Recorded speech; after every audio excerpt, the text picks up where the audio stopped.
नमस्कार, मैं हूं आशीष चित्रांशी और आप देख रहे हैं the news launcher. Mid day मुद्दा में अशोक वानखेड़े और आज बड़े गंभीर सवालात हैं। मैं 3-4 सवाल से आज शुरू करता हूं। बड़े गंभीर भी हैं, कुछ लोगों को आपत्तिजनक भी लग सकते हैं। लेकिन ये जो सवाल मैं कर रहा हूं, ये सवाल आशीष चित्रांशी के नहीं है, न तो अशोक वानखेड़े के। ये सवाल पैदा हुए हैं अंधभक्तों के प्रोफेसर के बयान से। अंधभक्तों के कई प्रोफेसर हैं, उसमें जो सबसे सीनियर प्रोफेसर हैं उनके बयान से पैदा हुआ। और सवाल नंबर 1, क्या हमने प्रधानमंत्री की जगह ब्लैकमेलर चुना है? 11 साल से इस देश पर राज करने वाला एक पॉलिटिशियन नहीं ब्लैकमेलर है क्या? ये सवाल है 1 नंबर। मैं आगे सुनाऊंगा आपको और आपसे पूछूंगा ये सवाल पैदा होते हैं कि नहीं होते। दूसरा सवाल, क्या सुप्रीम कोर्ट के जज जो भी फैसले सरकार के फेवर में या बीजेपी संघ के एजेंडे को मजबूत करने वाले फैसले नजर आते हैं आपको, क्या वो सारे फैसले सुप्रीम कोर्ट के जज मजबूरी में देते हैं? उन्हें ब्लैकमेल किया जाता है? तीसरा सवाल, क्या इस देश के पिछले कई CJI chief justice of India प्रधानमंत्री द्वारा, मोदी सरकार द्वारा ब्लैकमेल किए गए हैं? चौथा सवाल, सुप्रीम कोर्ट और संजीव खन्ना, सीजेआई संजीव खन्ना पर जो हमला हो रहा है, बिना सोचे समझे हर मर्यादा तार तार करते हुए जो हमला हो रहा है, क्या वो इस बात का प्रमाण है कि अब तक, जब तक हम ये शो कर रहे हैं, तब तक संजीव खन्ना को मोदी सरकार ब्लैकमेल नहीं कर पाई है? ब्लैकमेल नहीं कर पाई है, इसीलिए वो टारगेट पर है। ये 5 बड़े महत्वपूर्ण सवाल। और इन सवालों का जवाब देने के लिए भाव को चर्चा में हम जोड़ रहे हैं। जोड़िए कंट्रोल फटाफट। स्वागत है। नमस्कार। पुष्पेंद्र कुलश्रेष्ठ बताते हैं कि वो भी पत्रकारिता की है। हालांकि ये पत्रकारिता दुर्भाग्य है, अगर वो पत्रकारिता की है तो हम लोग तो पत्रकारिता न कर रहे हैं न कर पाएंगे, क्योंकि वो पत्रकारिता की। वो व्हाट्सएप यूनिवर्सिटी और अंधभक्तों के इस्टेब्लिश आईएसओ 9001-2001 प्रोफेसर, मतलब ओके टेस्टेड, उनका लिखा नहीं है यहाँ पे, नहीं तो लिखा होना चाहिए था ओके टेस्टेड आईएसओ 9001-2001। जो नफरत वाला ब्रिगेड है, वहां पर उनकी पाठशाला बड़ी जबरदस्त चलती है, जबरदस्त चलती है। उन्होंने 8 मिनट 27 सेकंड, उनकी क्लिप, हो सकता है भाषण लंबा हो, लेकिन 8 मिनट 27 सेकंड की क्लिप वायरल है इस वक्त सोशल मीडिया पर, एक्स पर। उस 8 मिनट 27 सेकंड को हम आखिर में सुनवा देंगे, दर्शक चाहेंगे तो। शुरुआत में हम करीब 3.5 मिनट सुनवाते हैं, उसके बीच से निकाला हुआ, क्योंकि 8.5 मिनट शुरू में चला जाएगा तो फिर चर्चा में कम वक्त बचेगा। 3.5 मिनट ये पहले हम सुनवाते हैं, कुछ भी हम नहीं बोलेंगे। हमने सवाल क्वेश्चन मार्क लगा के कर दिया, हम कुछ नहीं बोलेंगे, वो आप सुनिए और फिर सवाल जवाब शुरू करेंगे। चला दीजिए कंट्रोल रूम, प्ले कर दीजिए। तो वो जो छोटे वाले थे ना, छोटे से साइज के चीफ जस्टिस, उनको भी लगा कि आज पूरा घुमा ही दूंगा मैं इसको।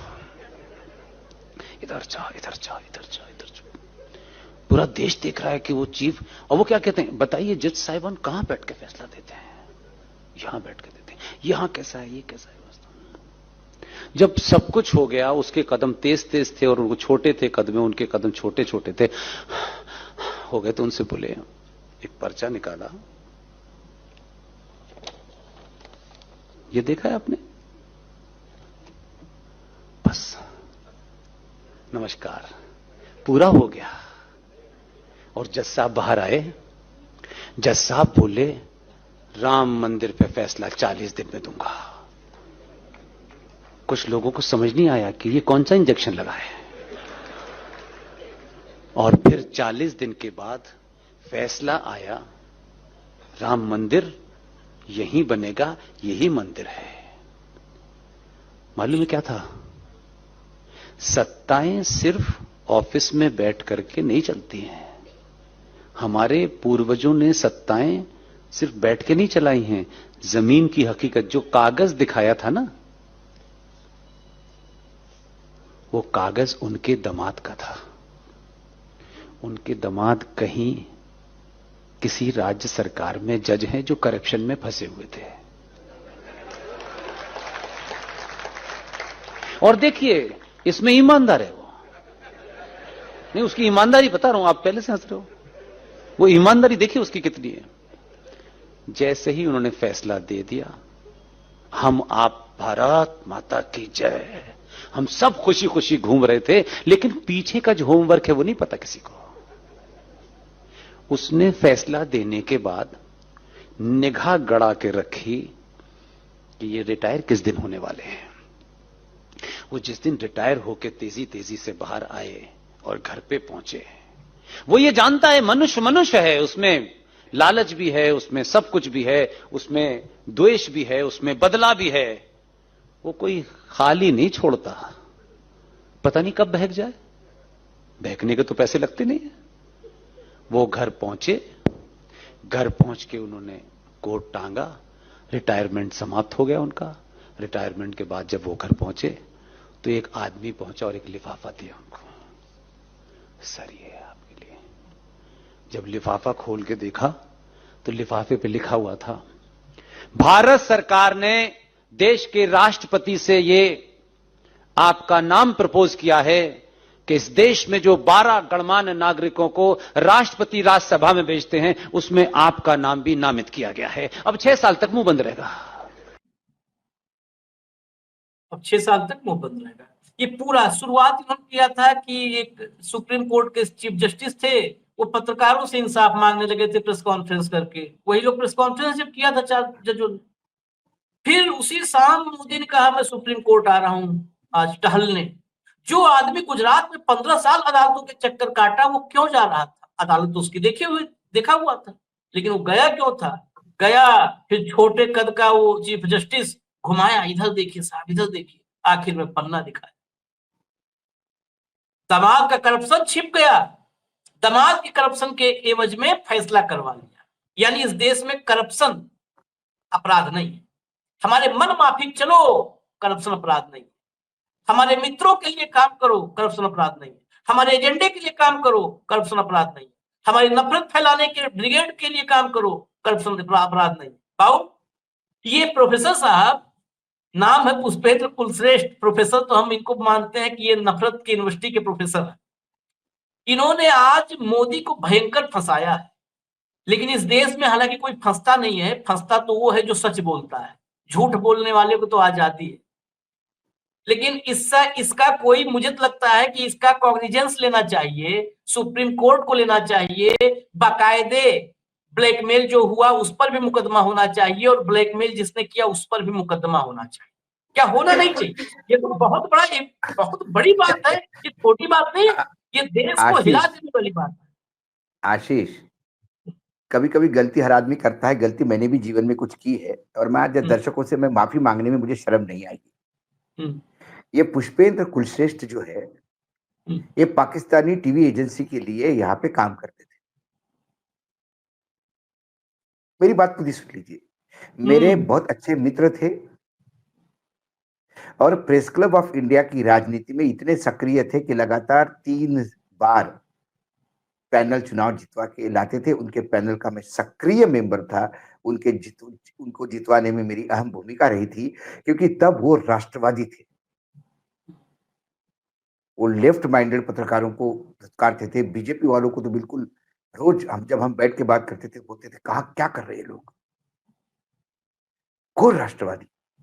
उर्दू अच्छी जानते थे, क्योंकि उनकी पढ़ाई लिखाई वहीं हुई है।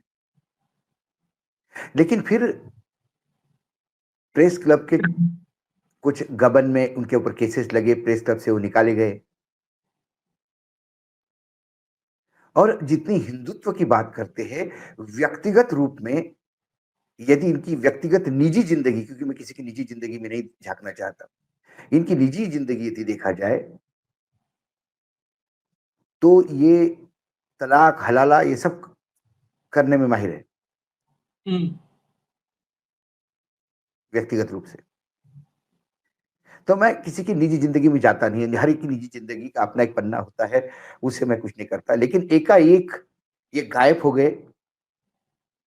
कभी कभार पता पड़ता था कि इस केस में देखने के लिए आए, कभी कोर्ट का केस चल रहा था प्रेस क्लब का, अभी वो केस की स्थिति क्या है मुझे मालूम नहीं।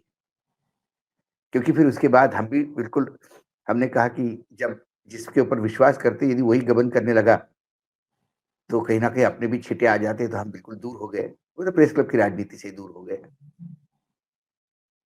और उसके बाद एकाएक इनका उदय हुआ, पुनर्जन्म हुआ,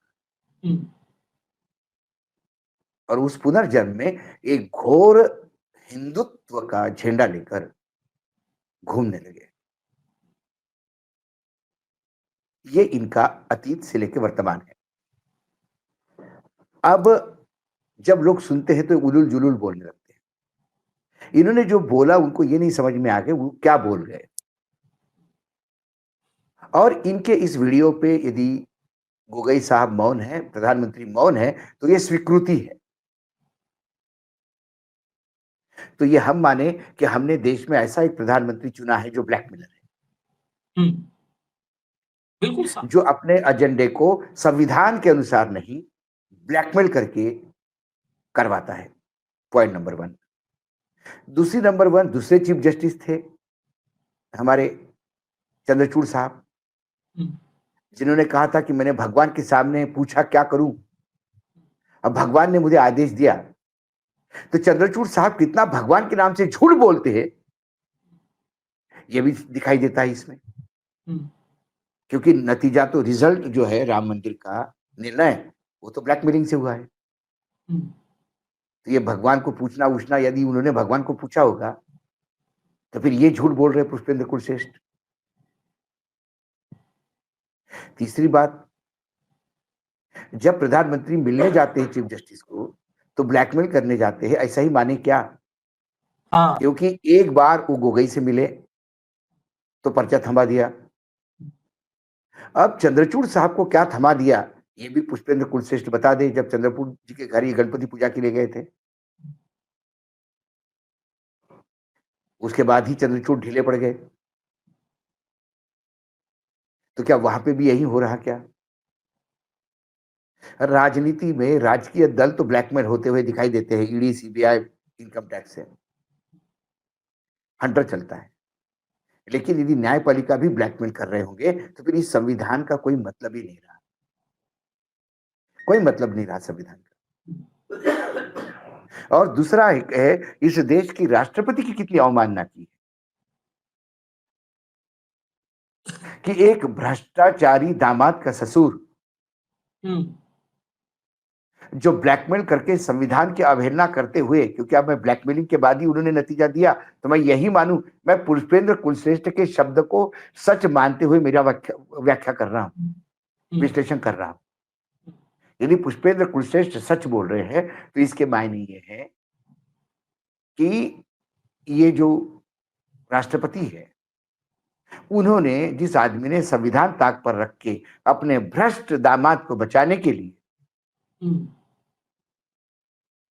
संविधान के साथ कॉम्प्रोमाइज करते हुए यदि ये किया है, तो उसको राष्ट्रपति यदि राज्यसभा मुंह बंद करने के लिए भेजा जाता है तो फिर मेरे देश के अपर हाउस का कितना अपमान है। राज्यसभा में सुधा कृष्णमूर्ति भी है वर्तमान में, क्या वो इन ब्लैकमेलरों के साथ बैठ सकती है? कई गणमान्य नागरिक है राज्यसभा में, ऐसा नहीं है।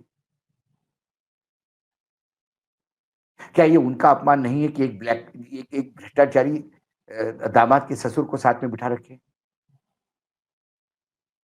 तो देश जो है वो गोगोई साहब के दामाद को दिए हुए दहेज को झेल रहा है क्या? दहेज में राम मंदिर दे दिया। कई सवाल उठते हैं। प्रधानमंत्री इस पे मौन है, सबसे बड़ी बात है। और ये संविधान पे हमला है, मैं बता रहा हूं आपको। पूरा आगे वो जो करते हैं, आगे जो वो सज्जन कह रहे हैं कुलश्रेष्ठ, मैं उनको सज्जन ही कहता हूं क्योंकि सज्जनता की परिभाषा ये हो गई है। उनने कहा कि होमवर्क किया गया, ब्लैकमेल करने के लिए ढूंढा गया मामला। होमवर्क क्या है ये बताएं। ये होमवर्क किया, ब्लैकमेल करने का जुगाड़ ढूंढा गया, फिर उनको ठिकाने लगा दिया। उनसे जो चाहिए करवा दिया।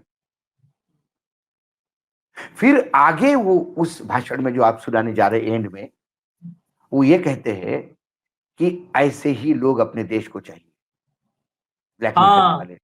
हाँ अब यहां आप देश ब्लैकमेल करके चलाएंगे कि संविधान से चलाएंगे, ये सामने आता है। यदि ये हिंदुत्व का झंडा लेके चल रहे हैं तो फिर मैं बार बार कहता हूं हमारा संविधान खतरे में है, क्योंकि संविधान की जगह मनुस्मृति लाना चाहते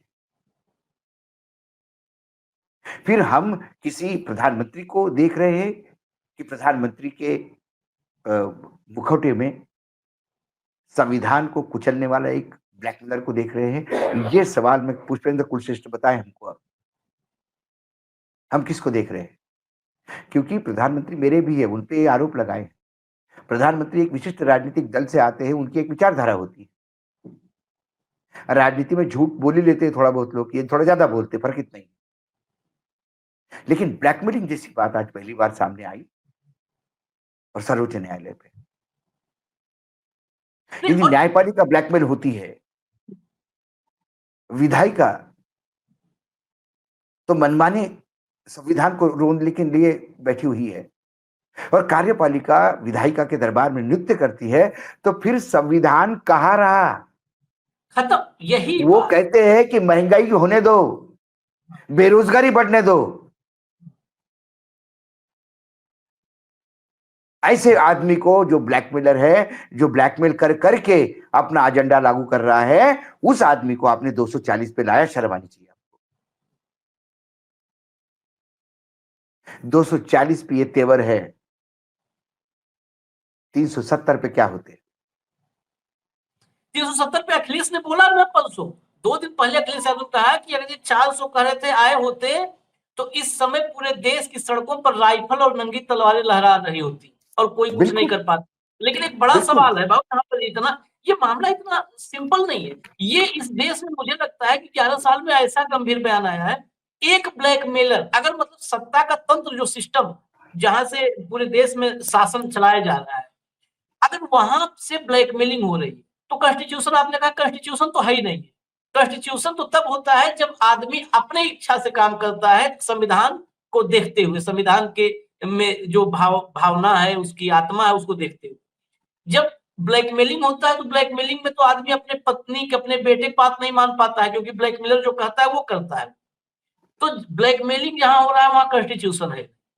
ये जो संजीव खन्ना पे जो अटैक हुआ है, इसको भी इस ये पुष्पेंद्र कुलश्रेष्ठ के बयान से जुड़ रहा है। नहीं नहीं क्या नहीं, संजीव अब तो खन्ना अब तक ब्लैकमेल नहीं हो पाए हैं? मैं अब तक कोई मैं चिट्ठी नहीं दिखाई गई? मैं आपको पहले कह चुका हूं आशीष, हाँ गोगोई को हाँ मिलके प्रधानमंत्री ब्लैकमेल करते हैं, हाँ तो क्या चंद्रचूड़ से आरती के बहाने जाके भी कुछ और किया क्या? हाँ हाँ हाँ क्योंकि आप सुप्रीम कोर्ट बार बार देखने के लिए तो जा नहीं सकते। हाँ फिर गणपति की आरती के दिए तो कोई नया पर्चा नहीं दिखाया उनको, हाँ जो कुलश्रेष्ठ हो सकता है 1 साल बाद बाहर लाए। हाँ। अब इसके बाद क्या संजीव खन्ना से मुलाकात नहीं हो पा रही है, या संजीव खन्ना का कोई पर्चा नहीं मिल रहा है इसलिए संजीव खन्ना पे हमले हो रहे हैं और देश में दंगे फैलाने की और गृह युद्ध करने का चार्ज लग रहा है? उस राम मंदिर के मामले में जितने जजों का बेंच बैठा है, सबने इस्तीफे दे देने चाहिए अपने पद से, क्योंकि किसी ने विवेक से काम नहीं किया, ऐसे पुष्पेंद्र कुलश्रेष्ठ कह रहे हैं। और यदि विवेक से काम नहीं किया हो तो फिर न्यायालय उनको तलब करे और पूछे। गोगोई साहब क्यों चुप है इस पे? सबसे बड़ी बात, राज्यसभा उनको दी गई किसी बात की चुप होने के लिए।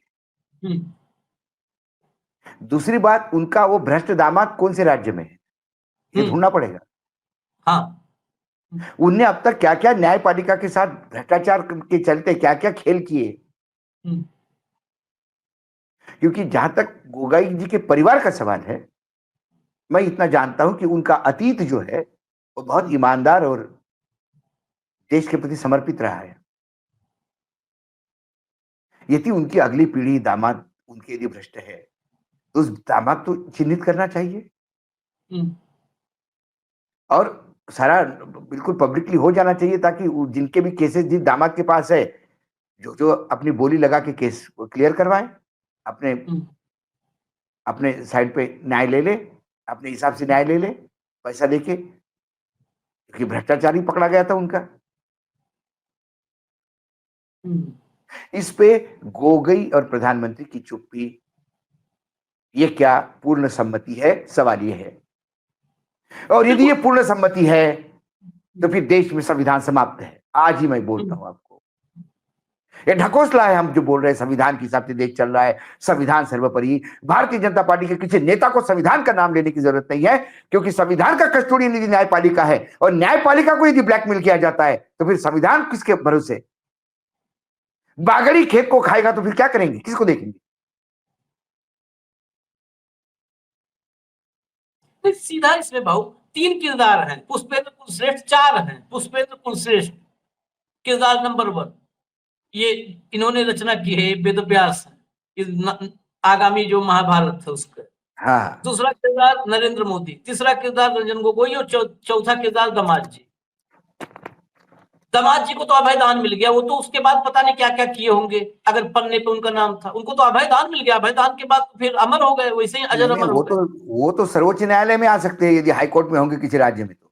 हाँ, तो अब 2 किरदार हैं, मोदी और गोगोई। अगर ये दोनों नहीं बोलते हैं तो मौन इसकी जो है स्वीकारोक्ति मानी जाएगी, इसमें तो कोई दो राय नहीं, कोई दो राय नहीं।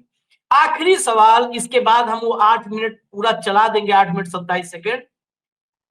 ये बहुत लंबे वक्त से हम देश की सिविल सोसाइटी, एक्टिविस्ट और विपक्ष कहता रहा है कि एजेंसीज, केंद्रीय एजेंसियों के सहारे विपक्षी पार्टियों में बैठे हुए करप्ट जितने पॉलिटिशियन हैं, क्योंकि करप्शन तो इस देश की लीगेसी बन गई है। ये शब्द थोड़ा सा लोगों को कहेगा कि कितना आपने देश का अपमान कर दिया, लेकिन करप्शन हमारे पॉलिटिक्स की लीगेसी है।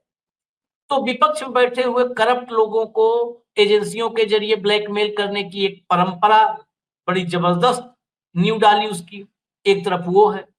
कार्यपालिका के अफसरों के भी, बड़े बड़े अफसरों की भी डोजियर सुनने में आता है कि तैयार होते हैं, फाइलें तैयार होती हैं, इसीलिए वो घुंघरू बंधे होते हैं। और अब न्यायपालिका, व्यवस्थापिका, कार्यपालिका, न्यायपालिका, तीनों को एक शख्स ब्लैकमेल कर रहा हो। और चौथा हम लोग चर्चा करते हैं, आज मैं उस चर्चा पे भी आखिरी सवाल में सप्लीमेंट्री क्वेश्चन है एक, कि चौथा हम लोग लगातार चर्चा कर रहे हैं कि संघ खड़ा हुआ है। मोहन भागवत कह रहे हैं कि नहीं, हम तो चाहते हैं संघ के कब्जे में आ जाए भाजपा। कहीं नागपुर भी तो कोई पन्ना लेके नहीं गए थे, आधा फोल्ड किए हों ऐसे। भाऊ ये बड़ा मेरे मन में भाई संदेह हो रहा है, हम तो सामान्य इंसान हैं। पन्ना लेके गए हो, फिर ऐसे फोल्ड किया हो, फिर जब हंसते मुस्कुराते किसी कोने में खड़े हुए हों, वहां पे गडकरी फडणवीस सब थे दाएं बाएं जैसे देखे हों, धीरे से मोदी जी ऐसे किए हों, ये देखिए। और उसके बाद मुस्कुराते हुए मोहन भागवत कहे हों कि हाँ ठीक है जाइए। तो कंप्लीट सिस्टम फिर तो वाकई अविनाशी हैं, जब तक रहेंगे तब तक यही राज करेंगे। अब उनके 2 बच्चे हैं, रश्मि गोगोई और रक्तिम गोगोई। तो मुझे लगता है कि ये रश्मि गोगोई है बेटी उनकी, जो दामाद की बात ये कर रहे हैं। तो अब ये सारी बातें सामने आनी चाहिए, ऐसा मुझे लगता है। देश को जानने का अधिकार भी है। अब यदि देश ब्लैकमेलर प्रधानमंत्री को ही चाहता है तो चुनाव जितवाए। देखिए ये जनता जनार्दन है, ठीक है। और फिर अब भाजपा का कोई भी इंसान, कोई भी नेता संविधान का नाम न ले। बाबा साहेब आम्बेडकर की अध्यक्षता में बने हुए उस बेहतरीन डॉक्यूमेंट की इज्जत नहीं कर सकते तो बेइज्जती मत करिए। डॉक्टर आम्बेडकर जी का भी नाम मत लीजिए, शाहू फुले आम्बेडकर ये नाम मत लीजिए आप अभी, क्योंकि इनको आप अपमानित कर रहे हैं। छोड़ दीजिए इनको, ये आपके लिए बने ही नहीं, आपके लिए मनुस्मृति बनी है। और आपको मनुस्मृति से देश चलाना है, और यदि आपके पास संविधान बदलने की ताकत नहीं है, तो फिर आपके पास एजेंसियां हैं जिसके द्वारा आप सभी को ब्लैकमेल करते हैं। हाँ, और न्यायपालिका को ब्लैकमेल करके आपने सीधा संविधान पे हमला डाला है, क्योंकि जेपी नड्डा जो अभी आपके राष्ट्रीय अध्यक्ष है, अभी इन्होंने एक ट्वीट में एग्री किया कि देश के संविधान का कस्टोडियन न्यायपालिका है। हाँ, वो न्यायपालिका के निर्णय, पार्टी का अध्यक्ष न्यायपालिका के निर्णयों का स्वागत करता है, और पार्टी का जो हेड्स फेस है, जो पार्टी का स्टार है, जो पार्टी का सब कुछ है अभी, जिसके नाम से पार्टी है, वो न्यायपालिका को ब्लैकमेल करता है। और ब्लैकमेल करके जो निर्णय लेते हैं उनका स्वागत पार्टी के राष्ट्रीय अध्यक्ष करते हैं। कितना बढ़िया, मतलब इतना बढ़िया ऐसा परिवार कहां देखने को मिलेगा आपको?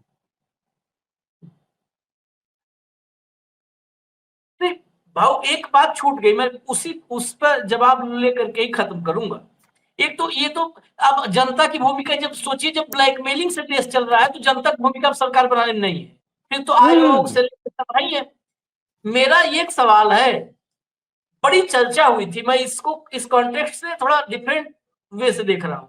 बहुत चर्चा हुई हमने, क्योंकि हमने उस पर 4-5 शो किए हैं। बहुत चर्चा हुई, नागपुर गए पहली बार प्रधानमंत्री बनने के बाद, कदम रखे नागपुर, वो कहीं पन्ना तो नहीं था ऐसा उसको गए फिर फोल्ड करके साइड में ऐसे किए हो भागवत। अगर वो पन्ना, मुझे अब डाउट है, अब डाउट है। नहीं, जब भाई इतने दिनों के बाद भागवत साहब को मिलने गए तो भागवत साहब को पन्ना दिखाया होगा, लेकिन पन्ना देखने के बाद मुझे नहीं लगता भागवत साहब डर गए होंगे गोगई जैसे। डर गए होते तो भागवत साहब ने वही अनाउंस कर दिया होता कि एक विशेष प्रावधान के तहत जेपी नड्डा को और 10 साल के लिए अध्यक्ष बनाया जाता है, और अध्यक्ष बनाने का पूरा अधिकार हमने प्रधानमंत्री और अमित शाह जी को दे दिया है, ये अनाउंस करते। पार्टी का राष्ट्रीय अध्यक्ष अभी तक नहीं बना, इसका मतलब वो पर्चे वाला तीर संघ पे नहीं चला। उन्हें प्राइवेटली बात करने से ही मना कर दिया, या पर्चा दिखाने का समय ही नहीं मिला प्रधानमंत्री को। 24/7 कैमरे से घर घेरे हुए थे। और गडकरी और फडणवीस भी वहीं पे डेरा डाले हुए थे। वही डेरा डाले हुए थे। तो इनके बीच में पर्चा कैसा लाएंगे? तो ये बड़ा मामला है। ये मैं उस पर आने वाला था, जिसे आपने पहले छेड़ दिया कि पार्टी का राष्ट्रीय अध्यक्ष का जो मामला पड़ा है, कहीं वो पर्चे से तो नहीं सुलझेगा बाद में। अब संदेह है, अब संदेह है भाई, जब देश का चीफ जस्टिस, तो ये तो संघ प्रमुख है, हो सकता है साइड में दिखा दिया जाए। खैर चलते चलते जरा मैं पूरा चाहता हूं कि क्लिप एक बार प्ले कर दीजिए, पूरा 8 minute 27 second, control room play कर दीजिए। मंदिर के बारे में आप सबने देखा होगा टेलीविजनों पे, एक देश के 4-5 जजेस साहब प्रेस कॉन्फ्रेंस कर रहे हैं, और दुनिया में पहली बार देखा कि जजेस, सुप्रीम कोर्ट के जजेस पत्रकारों से न्याय मांग रहे हैं। ये कहीं सुना आपने? आज आपको याद है ना वो सीन, सुप्रीम कोर्ट के प्रांगण में चीफ जस्टिस से लेकर के लोग उस पर अपनी बात रख रहे हैं, अपनी बात बताई जा रही है। वो प्रेस कॉन्फ्रेंस हो गई, बात खत्म हो गई, आई गई हो गई, लोग भूल गए, और वो ये जानता है कि लोग भूल चुके होंगे, तभी काम शुरू करता है वो। उसने शाम में अनाउंस किया दिल्ली में, और क्योंकि हम मीडिया में लंबे समय तक रहे तो इतना तो हमको समझ में आता है कि कोई क्यों ये बात कहता है और क्यों नहीं कहता। यही एक्सपीरियंस का फायदा होता है। अनाउंसमेंट हुआ कि भारत के प्रधानमंत्री सुप्रीम कोर्ट का दौरा करना चाहते हैं। अब ये अनाउंसमेंट हुआ तो सैनिटाइज कर दी गई, एसपीजी लग गई, सब झाड़ी वाड़ी, यहां तो कबूतर सब ढूंढा जा रहा है कि कोई कबूतर ना आ जाए, कोई बिल्ली ना आ जाए। अब आप ये तो मानेंगे कि जिस इंस्टीट्यूशन को वो देखने जा रहा है, उस इंस्टीट्यूशन का टॉप वही घुमाएगा, कोई किलर तो घुमाएगा नहीं, घुमाएगा। और ये भी समझ में नहीं आया कि जब 15 साल गुजरात में था तब तो अदालतों के इतने चक्कर काटे, फिर क्या अदालत में देखना क्या चाहता है? इसे क्या देखना है? कोई सौंदर्यीकरण देखना है, कोई फूल पत्ती ढूंढनी है? तो वो जो छोटे वाले थे ना, छोटे से साइज के चीफ जस्टिस, उनको भी लगा कि आज पूरा घुमा ही दूंगा मैं इसको। इधर जा, इधर जा, इधर जा, इधर जा।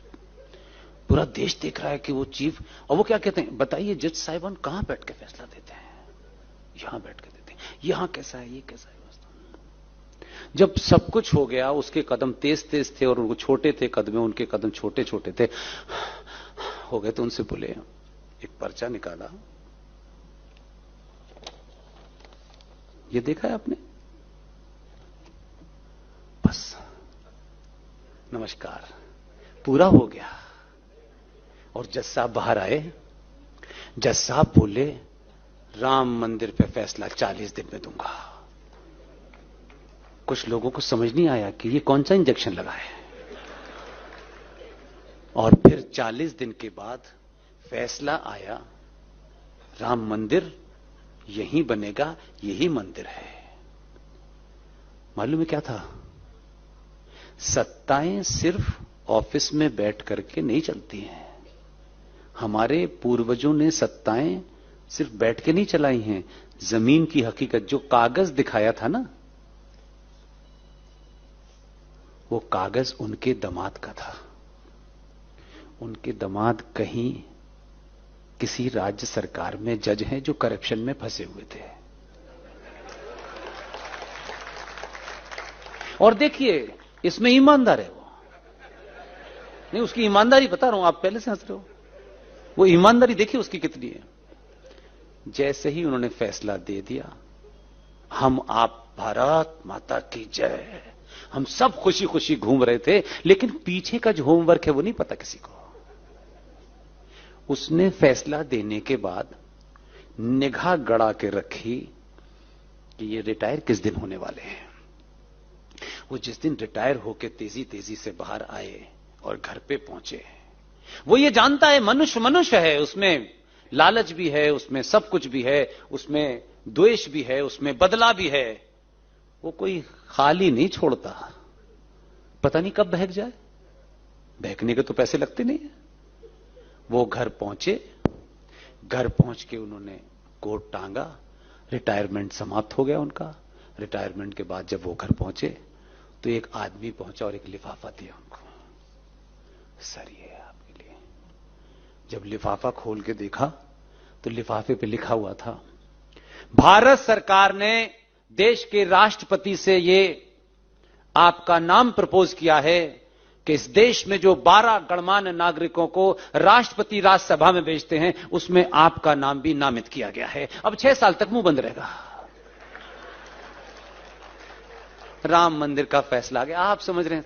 इसलिए मैंने कहा कि भाई, जो दिखता है उसके पीछे भी कुछ होता है।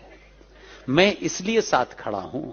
मुझ पे आरोप लगाओ, मुझे कोई फर्क नहीं पड़ता। मैं इसको बोलूं, मैं ऐसे योद्धाओं को बार बार चुनूंगा, 1000 बार चुनूंगा और चुनता रहूंगा।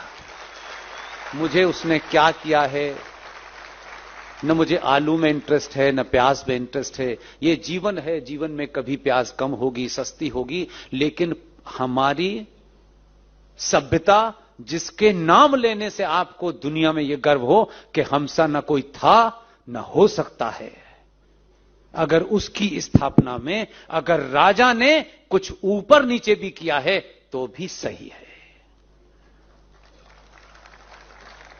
अब बताइए, किसने उसको 240 पे रोका? सोचिए जरा। आपको सब कुछ चाहिए, लेकिन 5 साल में बिना पैसे के, कोई इन्वेस्टमेंट के, 5 साल में आप 1 मिनट 30 सेकंड के लिए सनातनी नहीं हुए। यह शर्म की बात है। उस 30 सेकंड में आपको जाति, मेरा, तेरा, इसको नीचे दिखाना है, उसको नीचे दिखाना है, आपने उसे 240 पर रोक दिया है। किससे बदला ले रहे हो? किसको स्थापित करना चाहते हो? किसको मैसेज दे रहे हो? अपने छोटे माना कि महंगाई होगी, माना कि बहुत सारे काम नहीं होंगे, लेकिन जो काम इस वक्त हो सकते हैं वो बाद में नहीं होंगे। 1 मिनट की, 10 सेकंड की गलती में उस वक्त ही आपको दुनिया के सारे फैसले करने थे। सबक सिखाना है, फलाना है, ढिमाका है। मैं फिर कह रहा हूं, शांति बनाए रखिए। 272 जिस दिन हो जाएंगे उस दिन वक्फ बोर्ड 24 घंटे में हट जाएगा। मुझे इसलिए आपने अगर गलती कर ली है और प्रायश्चित है तो दोबारा गलती मत कीजिएगा। एक छोटी सी गलती हजारों साल तक कितना बड़ा नुकसान करती है, ये हमने हमेशा देखा कि जब जब डिसाइसिव बात हमको करनी थी उसी वक्त हमने इतने सारे सवाल खड़े कर दिए हैं।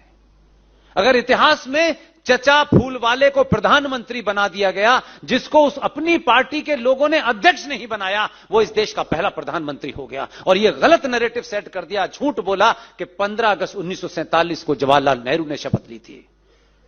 जवाहरलाल नेहरू ने पहली शपथ 47 में नहीं ली थी, 2 सितंबर 46 में ली थी। लॉर्ड वॉविल ने उन्हें शपथ दिलाई थी। यह सच्चाई नहीं जानना चाहते आप। उस वक्त भी ऐसे महान लोग थे। वो ठीक है कांग्रेस पार्टी में होंगे, लेकिन कांग्रेस पार्टी आज की पार्टी नहीं थी, वो वाली पार्टी थी। उसमें कैसे महान लोग थे ये इसका पता नहीं लगाया आपने। मैं इसलिए आपको बताता हूं कि बार बार शत्रु को सिर्फ इस वजह से मत देखिए कि वो इधर खड़ा हुआ है। हो सकता है कि वो इधर खड़े होने के बाद भी कुछ बड़ा कर सकता हो। 8 मिनट 27 सेकंड आपने सुन लिया। चुनना सिर्फ ब्लैकमेलिंग नहीं हुई है, ऐसे ही ब्लैकमेलर को चुनना है, ये हम नहीं कह रहे ना। मैं तो ब्लैकमेलर मानता भी नहीं हूं, मैं तो मानता भी नहीं। ये पुष्पेंद्र कुलश्रेष्ठ मान रहे हैं, और अगर वो मान रहे हैं तो मैं पुष्पेंद्र कुलश्रेष्ठ के उस राष्ट्रवादी विचार को भी नहीं खारिज कर सकता। वो कह रहे हैं, तो अगर ऐसा है तो आप लोग को मुबारक हो। 11 साल से हमने सोचा था प्रधानमंत्री राज कर रहे हैं इस देश में, एक योग्य प्रधानमंत्री, 56 इंच की छाती वाला। हमें नहीं पता था भैया, पुष्पेंद्र कुलश्रेष्ठ बता रहे हैं कि 12 इंच का ब्लैकमेलर है। नहीं, पुष्पेंद्र कुलश्रेष्ठ का एक और एक भाषण रखना पड़ेगा। उन्होंने कहा कि हमारे पूर्वजों ने ऐसा ही राज्य किया है, ब्लैकमेल करके। तो उन्होंने महाराणा प्रताप, पृथ्वीराज चौहान, छत्रपति शिवाजी महाराज, संभाजी महाराज, सबको एक लाइन में बिठा दिया है। इनकी शौर्य की गाथा अब नेपथ्य में चली जाएगी और सामने आएगा उनका ब्लैकमेलिंग टेक्निक। हम तो शिवाजी महाराज को पूछते हैं, हम तो उनको गोरिल्ला वॉरफेयर के लिए सैल्यूट करते हैं, लेकिन आज पता पड़ा कि वो तो ये गोरिल्ला वॉरफेयर कुछ नहीं था, ब्लैकमेलिंग वॉरफेयर था। उन्होंने कहा कि हमारे पूर्वजों ने भी ऐसे ही राज किया, ये बड़ा महत्वपूर्ण पॉइंट है। राज ऑफिस से नहीं होते। उन्हें सही कहा, राज ऑफिस से नहीं होते। और ये पुष्पेंद्र कुलश्रेष्ठ की इस बात को मैं मानता हूं कि राज्य ऑफिस से नहीं करते। राज्य आजकल चुनाव आयोग के द्वारा किया जाता है, राज्य आजकल ईडी के द्वारा किया जाता है, राज्य आजकल सीबीआई के द्वारा किया जाता है, राज्य आजकल इनकम टैक्स के द्वारा किया जाता है, राज्य आजकल पुलिसियों द्वारा किया जाता है, राज्य आजकल करनी सेना जैसे जो आउटफिट है उनको आगे करके किया जाता है, राज्य आजकल निशिकांत दुबे जैसे लोगों को छोड़ के किया जाता है, राज्य आजकल न्यायपालिका को ब्लैकमेल करके भी किया जा सकता है। ये अंतिम बात होनी चाहिए। बिल्कुल, कुल मिलाकर के राज जो है वो अपने दफ्तर से नहीं होता है, बाकी सबके दफ्तर से होता है। चुनाव आयोग के दफ्तर से वहां से लेकर मायावती के दफ्तर तक, मतलब सबके दफ्तर से राज करना है, अपने दफ्तर से नहीं करना है। हमें इजाजत दीजिए, लेकिन विषय आखिर में व्यंग तंज जो भी आपको लगे है बड़ा महत्वपूर्ण। ये आज जो बोला है, मुझे लगता है हमने आज तक जितनी चर्चा की है मिड डे मुद्दा में सब इंपॉर्टेंट होती है, लेकिन मुझे वाकई लग रहा है कि ये शायद सबसे महत्वपूर्ण है। आज जो चर्चा हुई है सबसे महत्वपूर्ण, क्योंकि अगर हमारा देश लोकतांत्रिक तरीके से चल ही नहीं रहा है, लोकतांत्रिक तरीके से चुना हुआ नेता संवैधानिक तरीके से चला नहीं रहा है, तो फिर बेकार है, सब चर्चा बेकार है। लेकिन कल फिर मिलेंगे हम दोपहर में, आओ साथ होंगे, कार्यक्रम यही होगा, मिड डे मुद्दा विद अशोक वानखेड़े। नमस्कार।